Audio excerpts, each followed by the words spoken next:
When I first announced my run for Congress, I had this random white woman, liberal, walk up to me and ask, well, what about you isn't Democrat?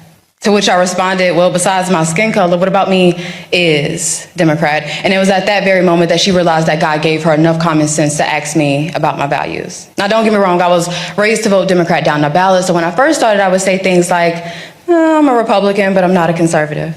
But now I know all too well I am a full-fledged, hardcore conservative, and I'm proud of it. I mean, my favorite saying is I was born black, not Democrat. But in all seriousness, whenever I began to think for myself politically, the choice was easy. I mean, why would I want to belong to a party whose mission is to infringe on the Second Amendment as if a criminal would ever participate in something like a mandatory buyback? Why would I want to belong to and endorse a godless party? Because there is no such thing, and I mean no such thing as a trans child. We have confused children and sick enabling adults.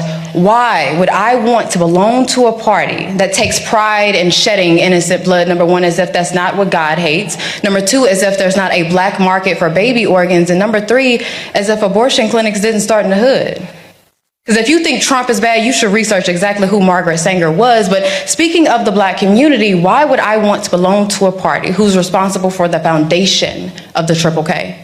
But it's not just that. Supposedly in the 1900s, the party switched, right? But what never changed, what I noticed never changed, is Democrats' love for immigration and how they have always prioritized that over the black community. I mean, imagine every single Democrat leader helping you joke about what a black job is in 2024, exposing your ignorance on 1924 and how imperative the Immigration Act of that year was, how it was all reversed in 1965 with the Hart-Celler Act, how Congress refuses the advice of the Rockefeller Commission and the Hesburgh Commission, and how to this day they refuse to adopt the Barbara Jordan blueprint, validating every single thing that Dr. Claude Anderson spoke of generally, but specifically what Mrs. King spoke of in 1991 with her letter to Congress. Now look, I'm not saying that the Republican Party is perfect.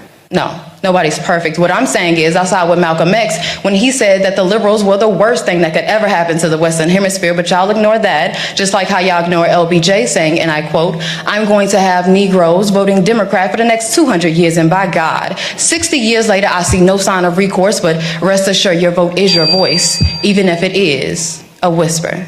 Liberals are the danger in this country, especially white liberals, women.